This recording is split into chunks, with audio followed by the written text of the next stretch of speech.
अस्सलाम वालेकुम रहमतुल्लाहि व बरकातुहू। कैसे हैं अज़ीज़ तलबा, उम्मीद है आप खैरियत से होंगे। तो स्टूडेंट्स, आज जो है हम चैप्टर स्टार्ट करने वाले हैं सेवन्थ ऑक्सफोर्ड की मैथमेटिक्स का, तो जो कि है प्रॉफिट एंड लॉस। बेसिकली जब भी हम किसी के साथ लेन देन करते हैं तो उसमें दो केस होते हैं, या तो हमें फ़ायदा हो रहा होता है या तो हमें नुकसान हो रहा होता है। तो उसके रिलेटिव ही हम लोग चलने वाले हैं। तो स्टूडेंट्स, बेसिकली प्रॉफिट का मतलब होता है स्टूडेंट्स मुनाफा, ठीक है। और लॉस का मतलब होता है नुकसान। तो इसमें आप लोगों को बेसिकली प्रॉफिट एंड लॉस के रिलेटिव जो है चार फार्मूले हैं जो कि मैंने लिखे हुए हैं, वो आप लोगों ने माइंड में रखने हैं, ठीक है। तो प्रॉफिट का जो फार्मूला होता है, एस पी से मुराद होता है सेल प्राइस, और सीपी से मुराद होता है कॉस्ट प्राइस। तो प्रॉफिट उस केस में होगा जब सेल प्राइस ज़्यादा होगी और कॉस्ट प्राइस कम होगी, तो सेल प्राइस में से हम कॉस्ट प्राइस को माइनस कर देंगे। लॉस जो है वो इक्वल होता है हमारा कॉस्ट प्राइस माइनस जो है सेल प्राइस। इसी तरह से जो हमें फिर प्रॉफिट या लॉस हुआ है तो उसकी परसेंटेज भी हम लोग फाइंड कर सकते हैं आगे वाले दूसरे तीसरे और चौथे फार्मूले की मदद से। तो स्टूडेंट्स, आपको जो है क्लियर करता चलूँ कि सेल प्राइस क्या होती है और कॉस्ट प्राइस क्या होती है। बेसिकली एक कोई भी एक फ़र्द, मिसाल के तौर पे आमिर ने एक किताब जो है 200 रुपये की ख़रीदी। अब ख़रीदी जो है ये हमारा कॉस्ट प्राइस में आएगा। कितने की ख़रीदी है जी? 200 रुपीज़ की ख़रीदी है, ठीक है। और उसने उसको सेल कर दिया, तो सेल प्राइस के लिए हम एस पी यूज़ करेंगे, तो 250 की कर दी। तो ये सिंपल सा जो है सेल प्राइस और जो है कॉस्ट प्राइस का कॉन्सेप्ट था। तो प्रॉफिट एंड लॉस को क्लियरली अंडरस्टैंड करने के लिए हम जो है आपकी ही बुक की एग्जांपल नंबर 1 को डिस्कस करते हैं। तो स्टूडेंट्स, इसमें है कि Aamir bought a notebook for ₹36 and sold for ₹36। Sorry, यहाँ पे ए मिस्टेक है। तो 36 नहीं बल्कि सोल्ड उसने जो कर दिया वो 30 में की है जी। तो अब इसको फ़ायदा हुआ या नुकसान, ये हम लोगों ने इसको कैलकुलेट करना है। तो सिंपल जो है, सबसे पहले बात करेंगे उसकी जो है कॉस्ट प्राइस की। तो वो है हमारे पास स्टूडेंट्स 36 रुपीज़, ठीक है। और उसने जो उसको सेल कर दिया है वो कर दिया 30 रुपीज़ में। तो हमने बताना ये है कि इसको फ़ायदा हुआ या नुकसान हुआ है, ठीक है। तो कॉस्ट प्राइस यहाँ पे ज़्यादा है, सेल प्राइस यहाँ पे कम है, तो डेफिनेटली इसको क्या हुआ है? नुकसान हुआ है, ठीक है।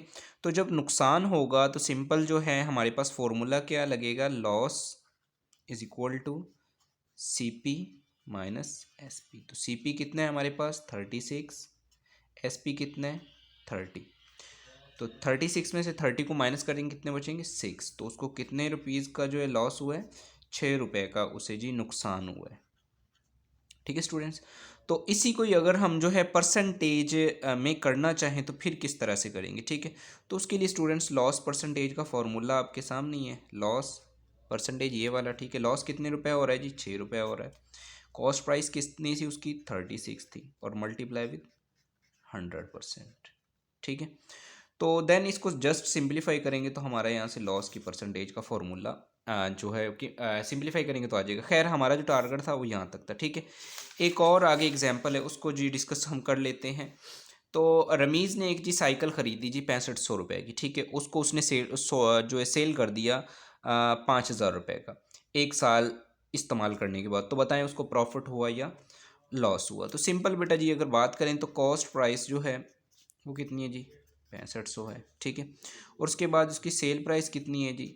वो हमारी जी 5000 रुपये है, ठीक है। रुपीज़ आप लिख सकते हैं।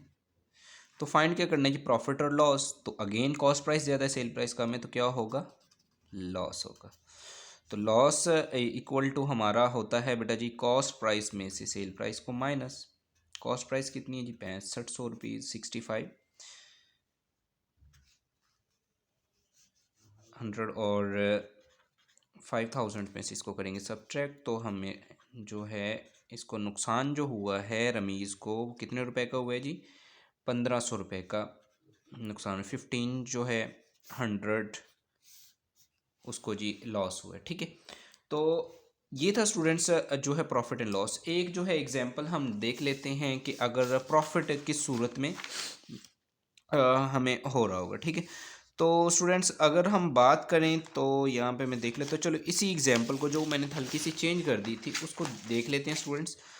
तो कह रहा है कि आमिर ने की बुक जो है वो ख़रीदी 30 रुपीज़ की, कम नज़र आ रहा होगा, मैं साथ साथ मेंशन करता चलूँगा। तो उसने सेल कर दिया 36 रुपीज़ का, तो उसका प्रॉफिट हुआ या लॉस हुआ, ठीक है। इस केस में इस एग्जांपल के अंदर हम डिस्कस करें तो बहुत आसान है, मुश्किल नहीं है। कॉस्ट प्राइस कितनी है? कॉस्ट प्राइस स्टूडेंट इसकी है 30, और उसने उसको सेल कितने का कर दिया है जी? 36 का। तो यहाँ पे देखिए सेल प्राइस ज़्यादा होगी, कॉस्ट प्राइस कम है, तो डेफिनेटली हमें जो प्रॉफिट हुआ है, और प्रॉफिट का जो फॉर्मूला होता है वो होता है कि सेल प्राइस में से कॉस्ट प्राइस को हम करते हैं माइनस। सेल प्राइस कितनी है जी? 36। कॉस्ट प्राइस कितनी है? 30। 36 में से 30 को निकालेंगे, कितने बचेंगे? 6 रुपीज़। तो उसको कितने का प्रॉफिट हुआ है? 6 रुपये का प्रॉफिट हुआ है, ठीक है स्टूडेंट्स। तो नेक्स्ट वीडियो में इंशाल्लाह हम जो है स्टार्ट करेंगे हमारी जो है एक्सरसाइज 7A को।